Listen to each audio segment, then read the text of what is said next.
Hello, this is Miss Drake, and you are in my Engineering 101 class, I assume, and we are working on additive and subtractive modeling.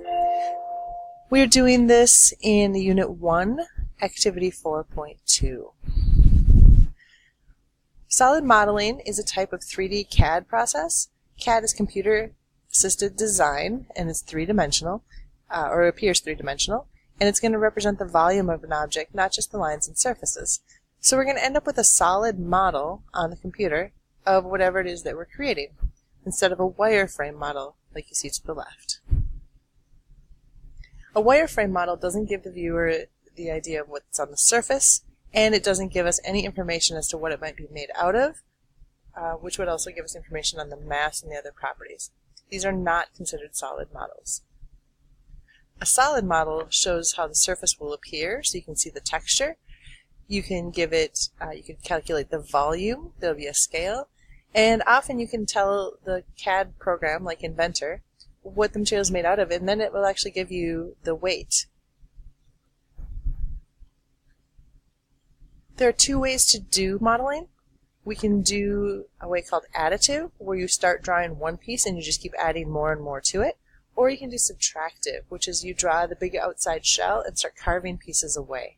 If you think back to the activity we did, Activity 3, where we did the drawing on paper, that was subtractive. We drew that glass box, and then we started taking the pieces away and carving pieces out of that box.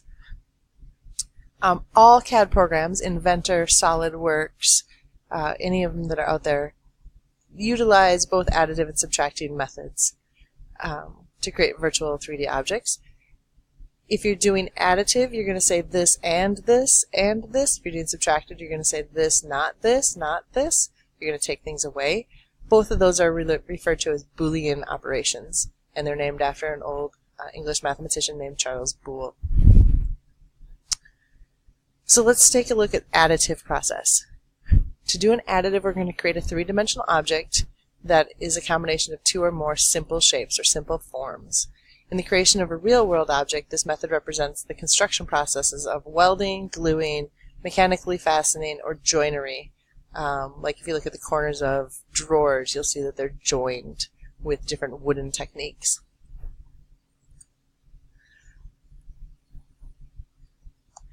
Method 1 would be to draw. No matter which way you do this, you could break this piece up into several different methods.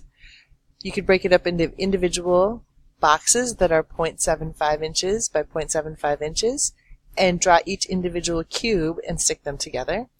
You could draw one shape on one side and then add the cube to the front, or you could draw the bottom L shape and add two cubes to the top. These are all valid ways to draw this shape using an additive method. So now we're going to take a chance and go over to Autodesk Inventor, and we're going to try this. First, we're going to need to sketch this shape, which is 1.5 inches by 1.5, down 0.75 over 0.75, and that's actually going to leave this to be 0.75 as well. This total length here is going to be 1.5 plus 0.75. That's going to be 2.25 inches across. The first thing you're going to do once you're in Autodesk Inventor is you're going to open New and do a new part. That's going to take just a second to load, and after it loads, you're going to get your new screen, your drawing screen.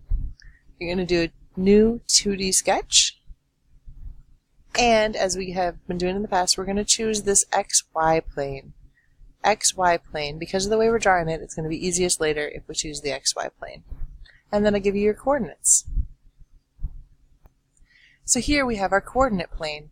Here's our x-axis, here's our y-axis. Shows you right down here in the corner. If I push down on the track roller on the mouse and I drag, I can move that down. The only reason I want to do that is it gives me more space to draw, because we're going to start every drawing we do at 0, 0. It's just going to make good sense later when we have to find the drawing later. Now we're going to go and we're going to use the line tool, but there are two ways to get here. You've probably been going up here, but if you simply right click, you get this create line tool, and we can go straight from there. Now we're going to take that, we're going to line it up down at that 0, 0, and notice it turns green. So we're going to take that, we're going to left click when it's green, and we're going to drag it out. Keep it right there on the x-axis, and you'll see it has a number 1.301 inches. We're going to type in 2.25 right there. Don't hit enter, just hit tab. And you'll notice that it scrolls it out. Now we're going to move it up and down, and we're going to tack it onto the x-axis, and we're going to left click, and it's going to automatically go down there. Now if I scroll the mouse up, it'll zoom out.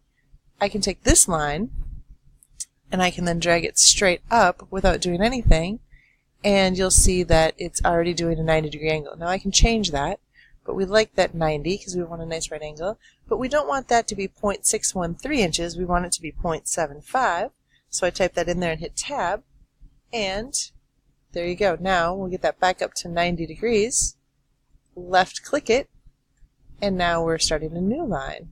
This one's also going to be 0.75. There's 0.749, but that's not what I want. Rather than try and get that perfect, I can just type 0.75, hit tab again. Notice there's a little symbol that is a little red line with a black line that's a little right angle. That's telling us that that's still 90 degrees, so let's do that. And click it. Now we have that corner. Now we're going to go up. Do you remember how tall that line is? It is, again, 0.75. Hit tab. Now notice that we're off again. So we're going to zoom up, roll the ball upwards. Keep it 90 degrees again.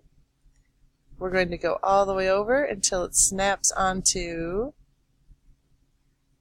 that line. And it says 1.500 already. And it says 90 degrees. If it doesn't, you can type in 1.5. And you're going to left click there. Now here's a new trick. If you right click, you'll get your toolbars back. They call it the heads up display, and you can choose close, and it'll automatically close that shape off. Now's a really good time to save your drawing. So go up. Oh, I bet you it won't let us save. Save as, and we can't save because we're still in sketch mode. So we're going to finish this drawing. And then I'm going to click here to go back to the front. Now we can save. Save as. And we're going to go to our H drive.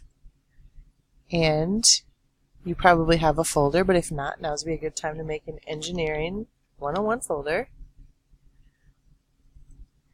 Yes. And then we're going to call this, this is our extrude project, so this is our additive extrusion project. So I'm going to call it Drake Extrude Additive, because that's the project we're working on right now. Hit save.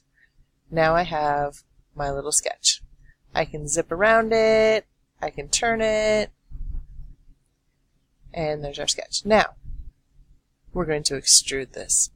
If you look back at our PowerPoint slide, we drew this shape. Now we're going to extrude it. We're going to make it three-dimensional. We're going to pull it out at the center, and we're going to pull it out 0.75 because each of these cubes is 0.75 inches cubed, or inches on each side. So we're going to pull that out, and then we're going to finish it by clicking on this little check mark. If you go up to this toolbar again, you'll see the Extrude tool, and we're going to extrude it. If you turn it, you can see that we are extruding it. It says 1 inch. I'm going to click in there, take that 1 out, put in 0.75. Now we're extruding at 0.75. We're pulling it out that way, and we're going to finish that sketch. There's our three-dimensional block. Again, now is a really good time to hit save.